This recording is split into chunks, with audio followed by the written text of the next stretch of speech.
चार लाइन के भूमिका बा मास्टर कहना बा।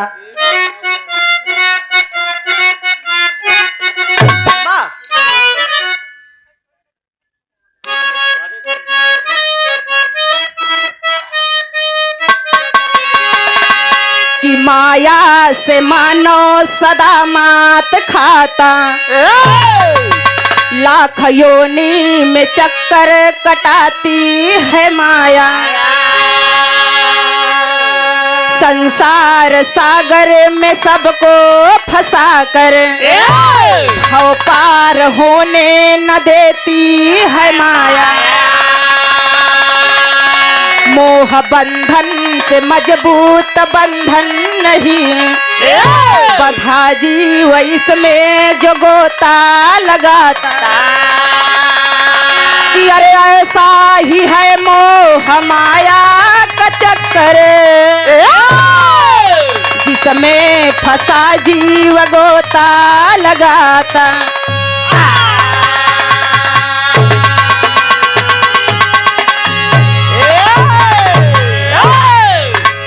ए बाबूजी, ये माया रूपी संसार है जिसमें फंसकर इंसान पूरी दुनिया पूरी कायनात को देखने लगता है बाबूजी। लेकिन जवन सत्य बा ओका माने के स्वीकार ना बा बाबूजी। गजल में भाव मिला मास्टर कहना बा।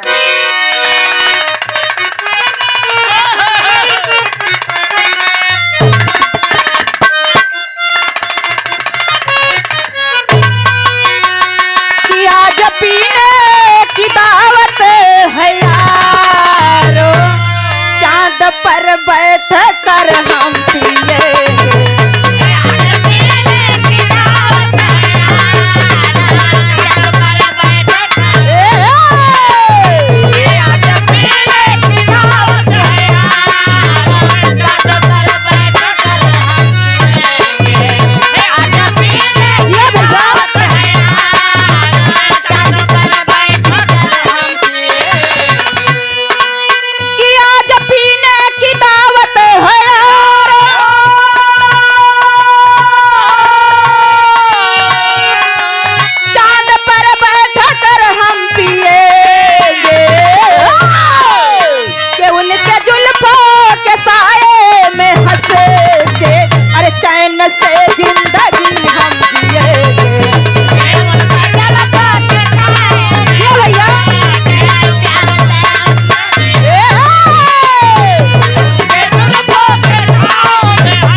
कहना बा बाबूजी, एक ना एक दिन हमारे पिता परमेश्वर की कृपा हम सब पे जरूर बनती है बाबूजी। लेकिन हम अनाड़ी समझ नहीं पाते। भाव में कहना बा भैया।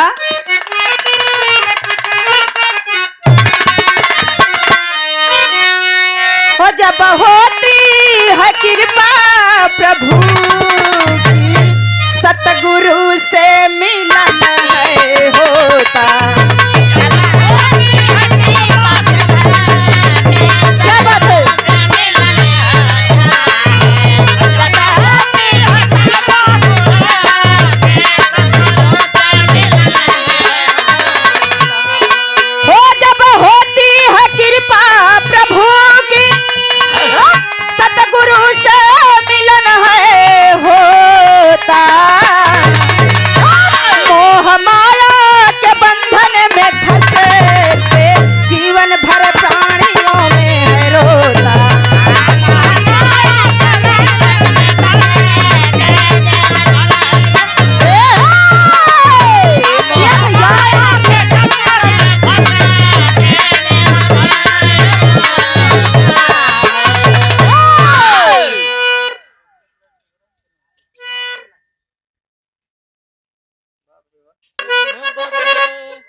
से कहे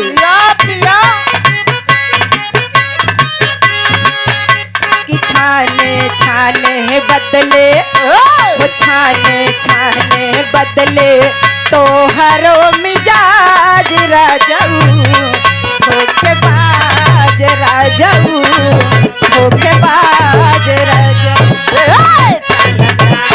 क्या बात है?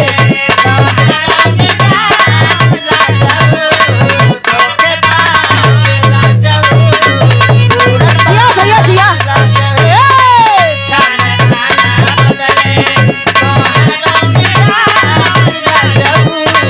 धोखेबाज राजाऊ धोखेबाज राजाऊ। ए भैया, ये हिमायत नगरी में गोता लगाता हुआ इंसान नजम के लाइन में कहना बा मास्टर।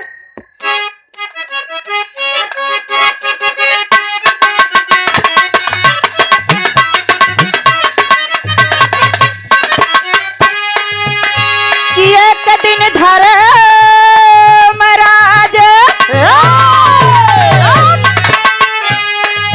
कि एक दिन धर्मराज नारद को बुलाए हैं। एक दिन धर्मराज नारद को बुलाए हैं। कहा कि स्वर्ग में कोई नहीं इधर आए हैं।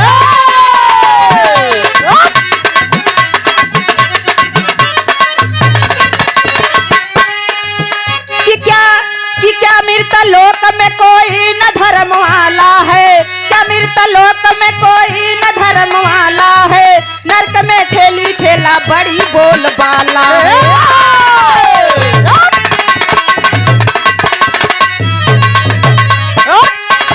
कि नरक में सीट खाली कोई एक लाना है। स्वर्ग में सीट खाली कोई एक लाना है। कहे नारद की मृतलोक हमें जाना है।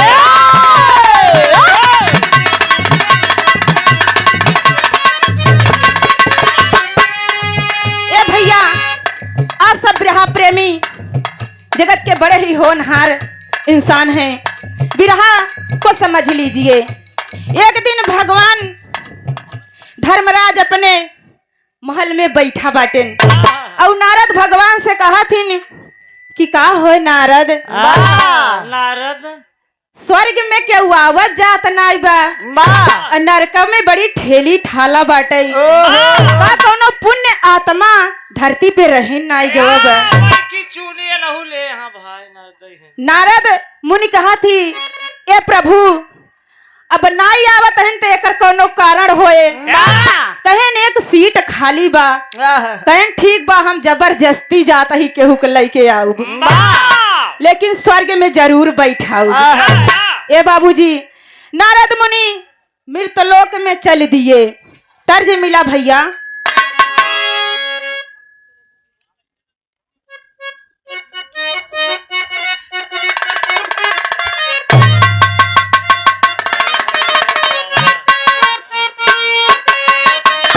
जिया भैया मास्टर जिया।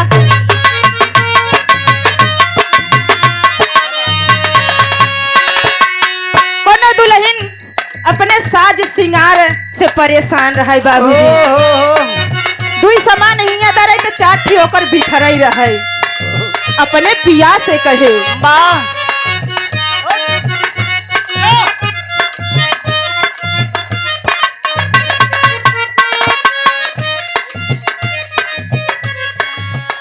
ऊपर बिजुली के तार तारा बहाई पानी। राजा हम के लिया दा सिंगार बहानी।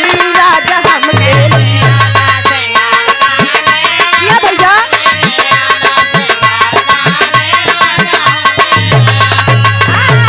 क्या बात है?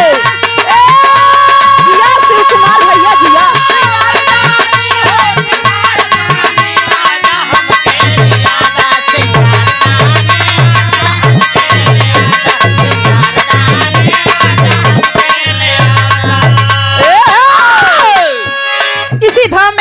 कहना बा बाबूजी, नारद भगवान कहा थी कि बहुत बढ़िया काम मिला बा हमका। कहना बा कि अरे बीड़वा उठाई रही आई गई ले मृत लोकवा में नारद जी आई गई ले मृत लोकवा में।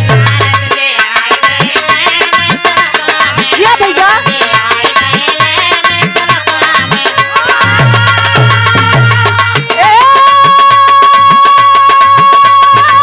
क्या बात है जी शेर।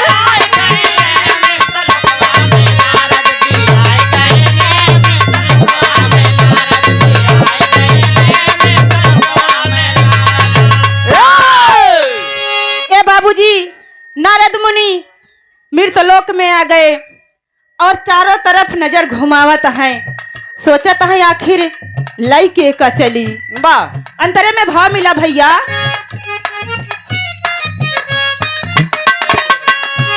के ढूंढता ढूंढता एक किसान मिलल बा।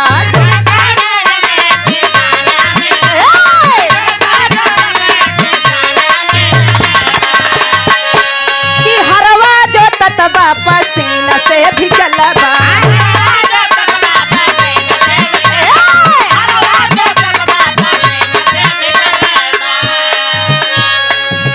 कि अरे बुला करके बतिया बताई गई ले मृत लोकवा में नारद जी आई गई ले मृत लोकवा में नारद जी आई गई।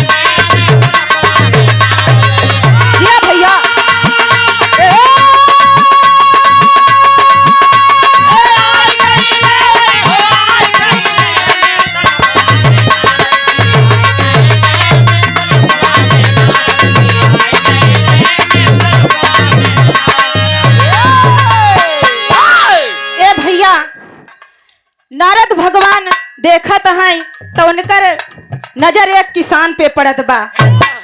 खड़ी दोपहरिया में किसान हर जोतत बा बाबूजी, अपने खेत के रखवाली करत बा। नारद भगवान सोचत हैं कि ऐसी महान आत्मा यह धरती पे का होई। किसान सबसे बड़ा इंसान होला बाबूजी, जवन सबके पेट भरेला। कहना बा भैया गले अंतरे में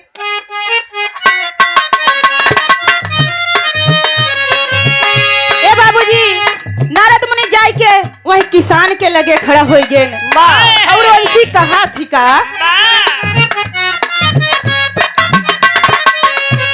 कि नारद कहे चला स्वर्ग देख।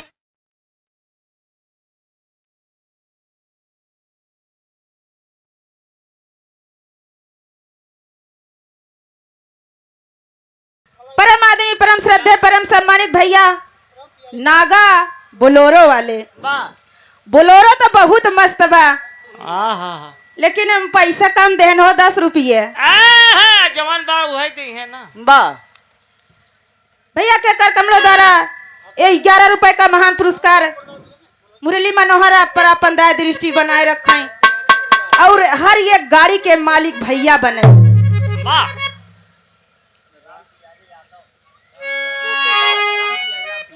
हे नारद चला बाबा स्वर्ग देखाई।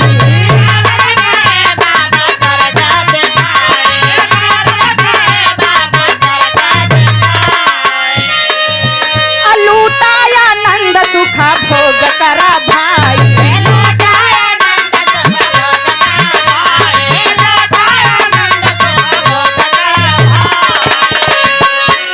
कि स्वर्गा के बतिया बताई गई ले मृत लोकवा में नारद जी आई गई ले मृत लोकवा में नारद जी आई गई ले मृत लोकवा में नारद जी आई गई ले मृत लोकवा में।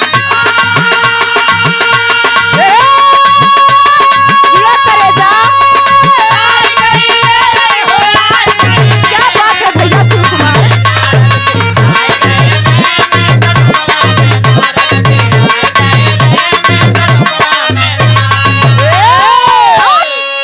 ए भैया नारद मुनि वह किसान के पास जाती एकदम चढ़ी दोपहरिया रहाई।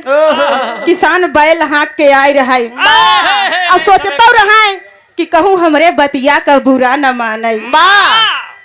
कहे ने बाबा यह चढ़ती दोपहरी में तपती गर्मी में का तपत बाटे हमरे साथे स्वर्ग चला। जीवन का लहर लूटा। मजा लूटा। किसान जान गया कि जीतबे तो मनई स्वर्ग जाए न, मरा हुआ वापस आए आए ना। हमका मरई के परे तब इनके साथे चलई के परे। ए बाबूजी, किसान बड़ी असमंजस में पड़ जाता कि आखिर इनका हम बताई तो का बताई। तेरी में भाव मिला मास्टर कहना बा।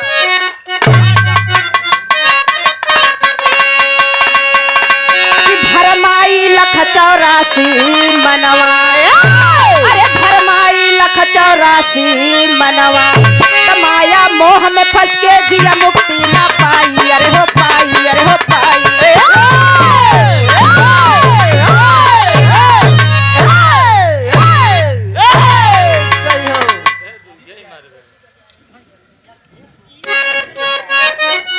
ए बाबूजी, किसान यह माया के जाल में एकदम से फसल बा बाबूजी। भगवान की बातें उनके समझ में ना आवत रहे। हाँ।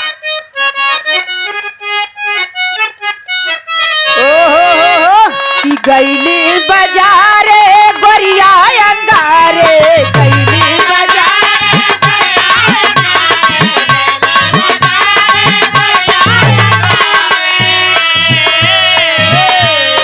गईली बाजारे गोरिया अंगारे, गईली बाजारे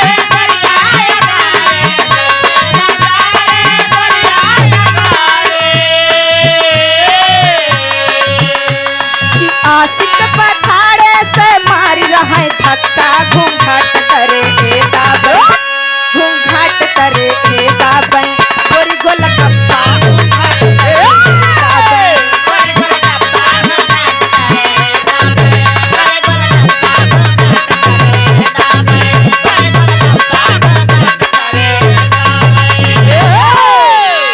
किसान अपन दिमाग लगावत बा बाबूजी। नारद मुनि से कहे हाँ कहे।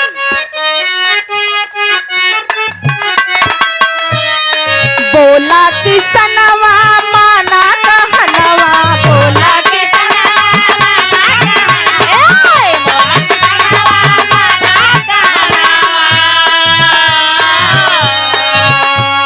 बा जिम्मेदारी मोरे माथे दोबारा आई है बाबा, दोबारा आई है बाबा, चला चलब तोहरे साथे दोबारा आई है बाबा। क्या बात है?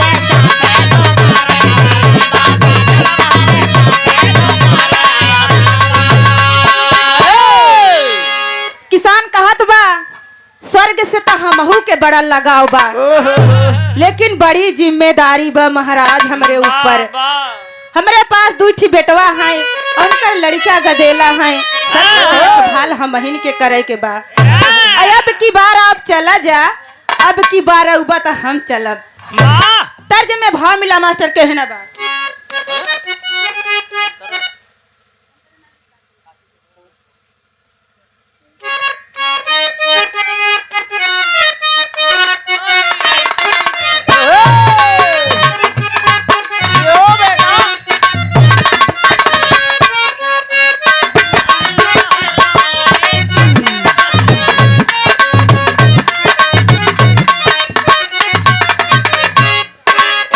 कोनो प्रेमी अपने प्रेमिका के प्यार में बड़ा बेताब रहे बाबू। कहे कैसे?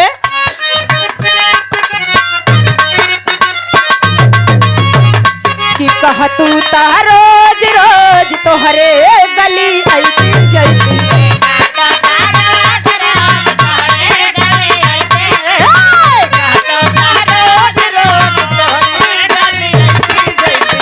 कि छत से बोलती हल्लो हल्लो ए चम्मच छल्लो।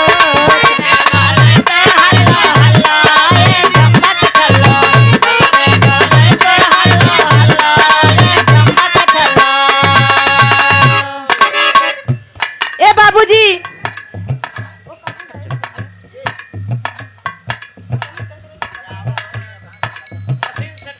ए बाबूजी,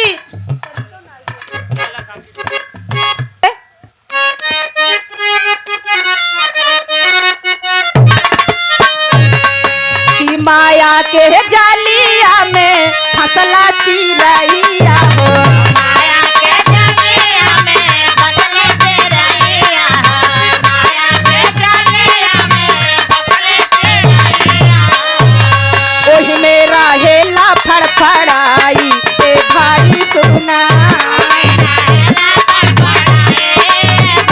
क्या बात है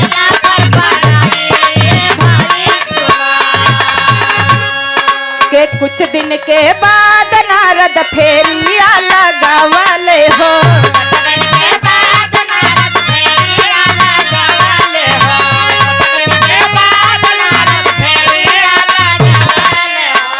घूमता फिरता वही देवाड़िया पे आवले हो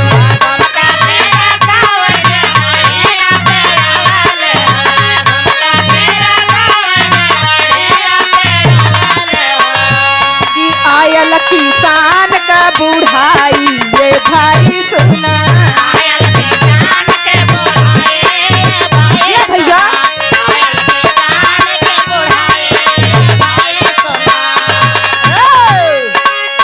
ए बाबूजी जब नारद भगवान दोबारा उनकरे द्वारे पे आए त किसान का अंतिम चरण चलत रहा यानी किसान एकदम बूढ़ा हो गए रहे बाबूजी किसान से कहत हैं कि ए भैया चला चला अब की बारी कहे ना बाबू ना बाबा हम अब की बारी ना चलब हमारे ऊपर बड़ा जिम्मेदारी बा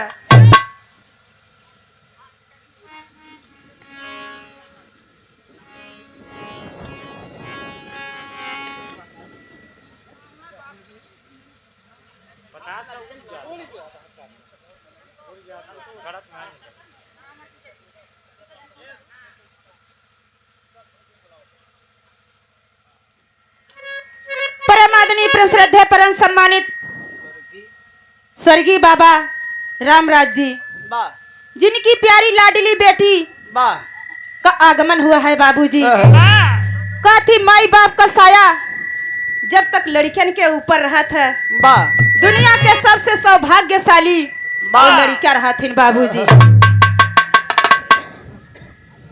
बहन कहा तहीन कि 2 लाइन हमारे बाबूजी के लिए आप गाना गा दीजिएगा वाह वाह भजन आपकी फरमाइश जरूर पूरी होगी वाह। जिनके कर कमलों द्वारा 51 रुपए का महान पुरस्कार जगत जननी आप पर और आपके बच्चन पर अपन दाय दृष्टि बनाए रखें वाह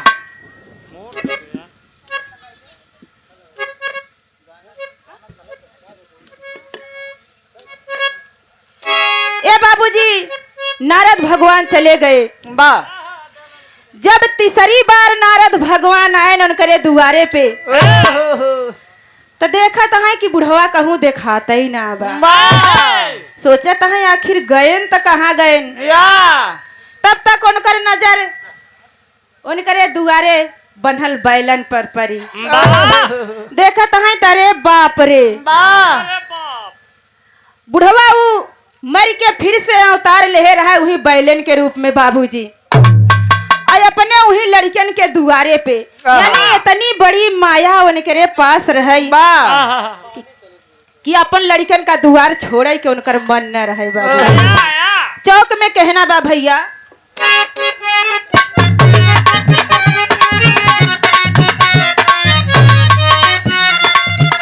नारद भगवान अंतरात्मा से जब उनका देखा है तो उनके पास बैल के जाई के कहें कहा थी का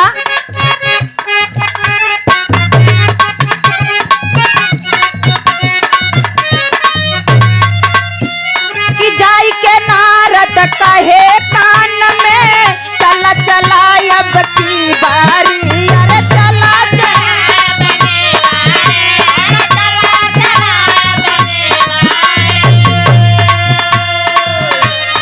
कि तोहरे बड़े स्थान बखाली मान ल भैया बात हमारी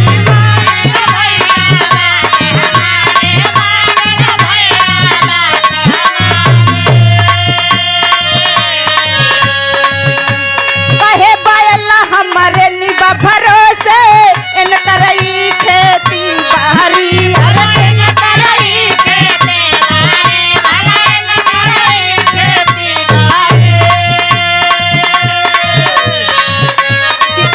जी औबा चला चलब हम चलई बरे ना इनकारी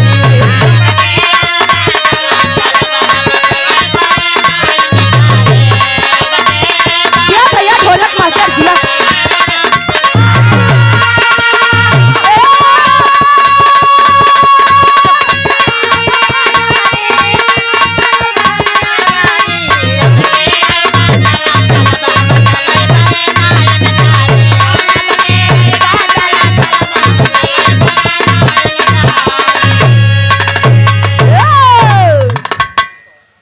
नारद मुनि वह किसान रूपी बैल से कहा थी बाबूजी कि ये भैया ई मानस तन से तहार उद्धार भइल त ई बैल के योनि में जन्म हो गइल।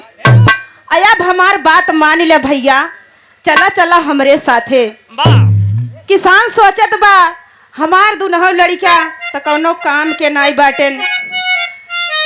नारद मुनि जी इनकर खेती बाड़ी हमरे भरोसे बा, अगर हम न रहब तो हमारे लड़कन का पेट के भरी। ये बाबूजी अब की बार आप चले जाए महाराज, ओकरे बाद औबा तो हम आपके साथे चलब। बा तर्ज में कहना बा भैया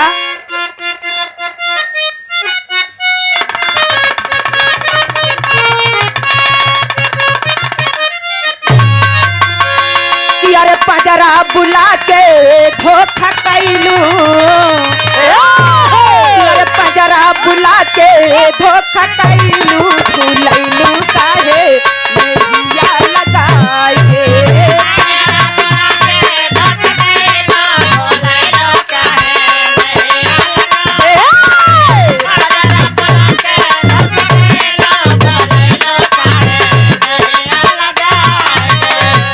नहिया लगाए के हो सनहिया लगाए के,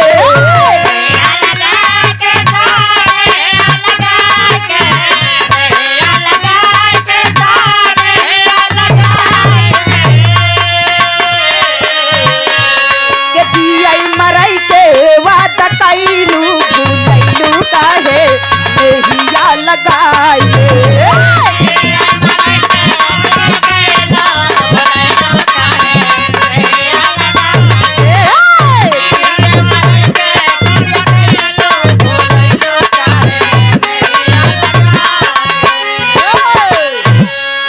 इसी भाव में कहना बा बाबूजी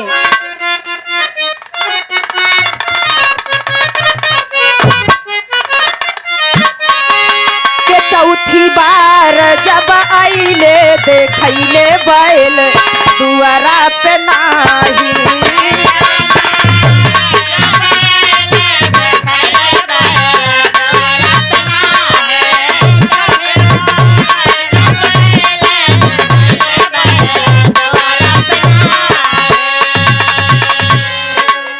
तो तनहर दयापन फेर ले नजरिया,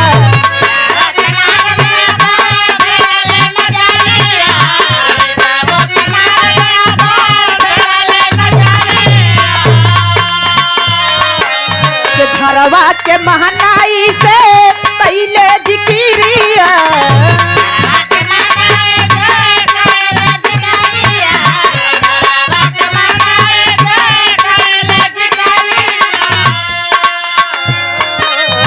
बवा ध्यान लगाई देखैले बैल दुआरा पे नाही।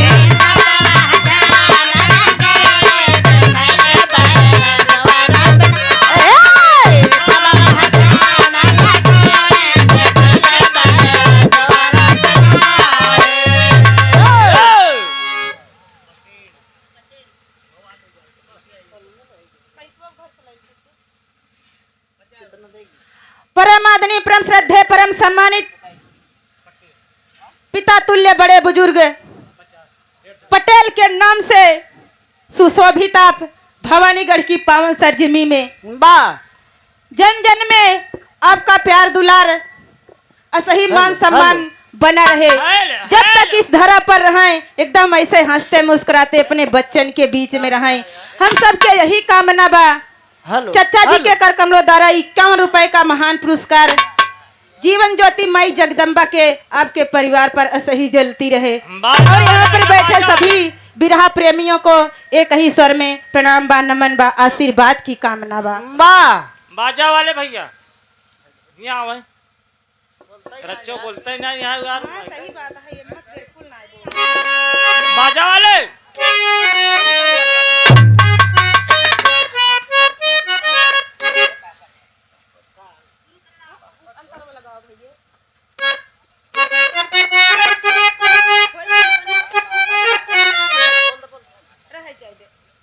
ए बाबूजी, नारद भगवान जब चौथी बार आयन तो देखा तहाँ उ बैलौ नजर ना आवत बा। कहे ना आखिर किसान गइल त कहाँ गइल बाबूजी। पहपट में भाव मिला मास्टर भैया कहना बा।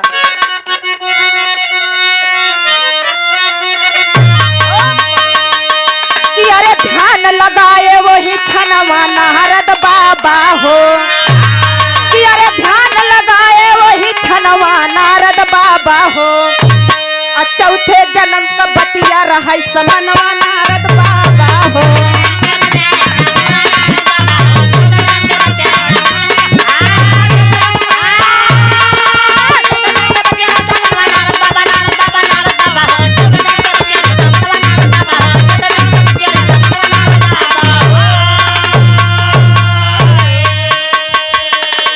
कि कुकुर बन के बैठा रहले अरे बाबा वही दुआरी हो।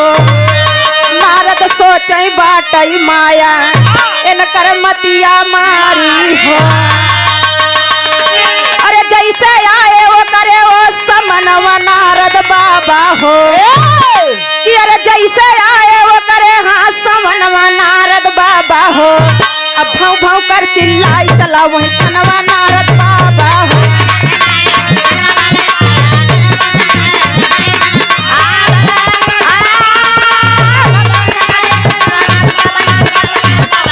दिया भैया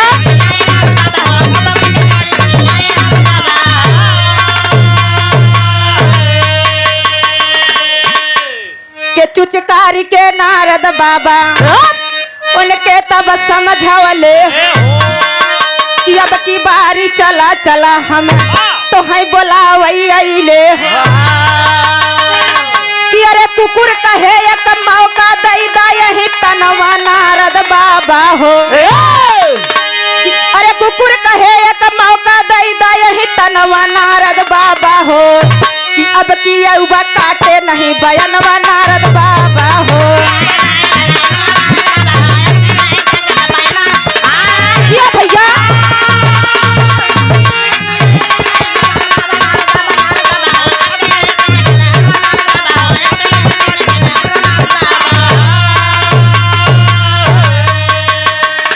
नारद महाराज ध्यान लगावत हैं तो देखत हैं उनकरे बेटवन दुनहु को बड़ी बड़ी महल रहे।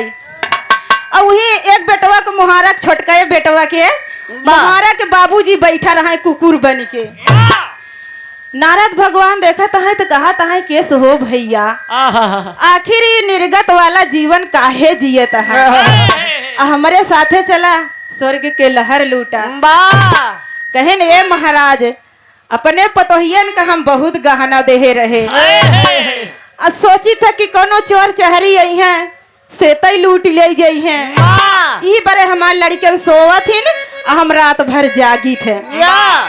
कहे न एक मौका हमका और दई दा अब की बार अउबा तो हम आपके साथे चला चला। अल्लाह में प्रमाण मिला मास्टर कहना बा।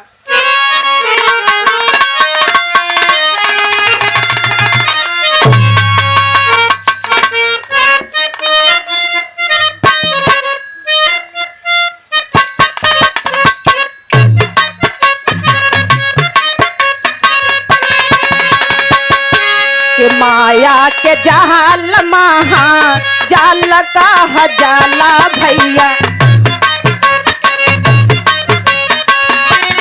अरे फंसा करके जहलिया में दिहे मतिया महा।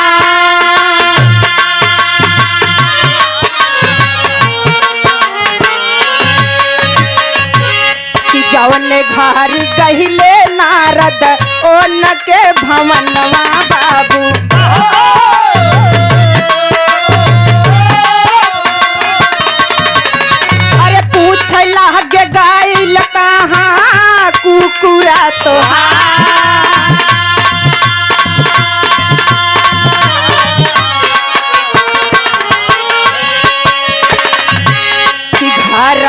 के लोहो गतब बाबा ताहवले दास तनवा भैया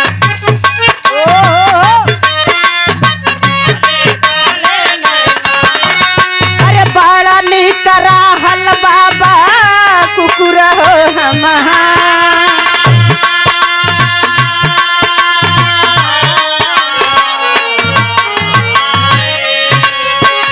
ए बाबूजी नारद मुनि पांचवी बार उनके द्वार पर आए बाबूजी प्रण उहै रहा बा कि वो एक किसान था बाबूजी आए है जितना बार आए उतना बार उनकर जन्म भवा रहा बा लेकिन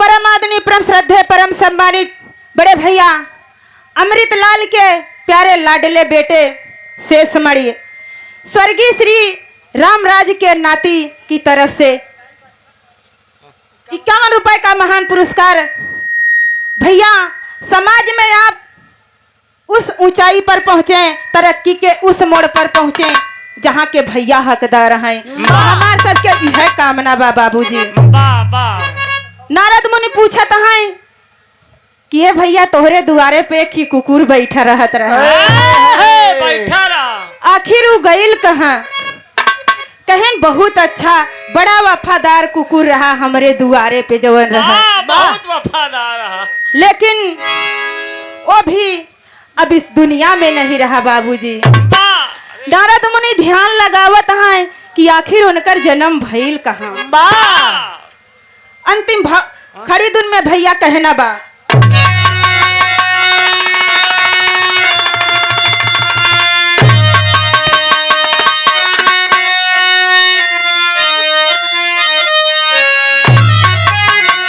कि अरे गईले घरवा में नारद बाबा जवने घरी कि अरे गईले घरवा में नारद बाबा जवने घरी तो बैठल न खलीफा खलीफा विजय बहादुर सरोज खलीफा परम आदरणीय परम श्रद्धेय परम सम्मानित बड़े भैया विजय बहादुर सरोज विजय बहादुर सरोज बिरहा जगत के बड़े ही अच्छे गायक कलाकार चमकता हुआ तेज भैया के चेहरे पर बयां करता है कि आप सब जैसे महान कलाकार इस धरती पर हैं भैया के कर कमरों द्वारा और का आधा 101 रुपए का महान पुरस्कार माई भगवती भैया पे अपन दया दृष्टि बनाए रहे और सही समाज में आपका नाम रोशन रहे कोलौरी में रहत रहे कोलौरी में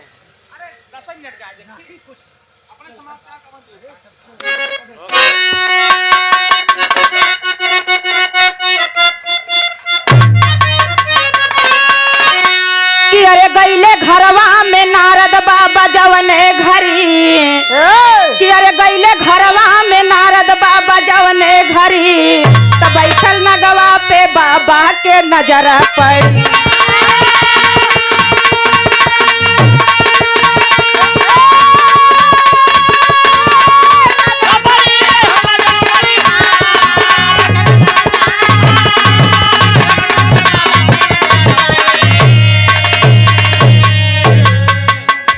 देखते नाग लगा फपकारे बाबा तब समझौले अरे चला चला ये भैया अब की तो है बोलावई अइले अरे बोला ना गए का मौका दैदा कि अरे कहे ना गई माया अब रखावई के परी तो कहे ना गई माया हमें रखावई के परी तो बैठल नगवा पे बाबा के नजर पर ए बाबूजी मुनिवर देखा है कि 5वें जन्म में और नाग का योनि मिल गया बाबूजी बाबा कहाँ या बेस तू न मन ब्या जन्म लेत रहा बा वो हर बार हमका आवे खिया परत रहे जाय के अपने घरे में जाय के उनके घरे में कहा थी ये भैया तो का सभे के कुछ पता बा कहन नाही हमका त नाई पता बा। या कहन तोरे घरे में एक ही बहुत बड़ा सांप बैठा बा। आ जौनिन दिन वो अपन जहर उगली बा त एक ना एक जने का मौत पक्की बा। कहन आप हेलो कैसे बतावत हा? कहन हम देख के आवत ही। कहना बा भैया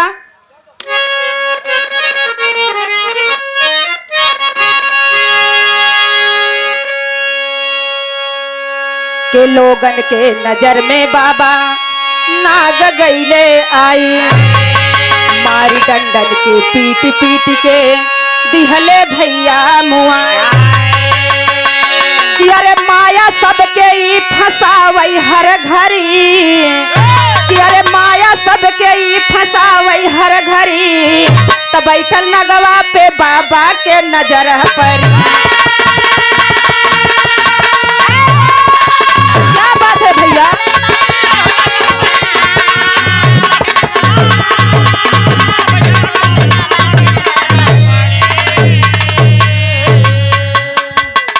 ए बाबूजी, नारद मुनि एकदम परेशान हो गए। प्रण यह रहा कि लई जाब तो हम ही किसान के लई जाब चाहिए जैसे। घर के सारे लोग एकत्रित हो गए। जो ने लड़का बच्चा के बचावे के चक्कर में बार बार जन्म लेत रहे बाबूजी ओ किसान। ओ नहीं उनकर लड़का बच्चा डंडा से पीट पीट के मुआई दे उनका। ए बाबूजी, त माया ऐसन नगरी बा जोने में फंस के उद्धार ना होला। लेकिन जेकर उद्धार हो गईल बाबूजी, बड़े बड़े संतों महात्मा में ओकर नाम आइल। बा जैसे परम आदमी परम पूज्य बाबा रामराज जी बा परम धाम को गए, प्रभु के चरण में गए। कोटि कोटि नमन बा, श्रद्धा सुमन अर्पण बा बा कि आप स्वर्ग में प्रभु के चरणों में उच्च स्थान पर रहे। बा जो भी त्रुटियां हो आप सब क्षमा किया।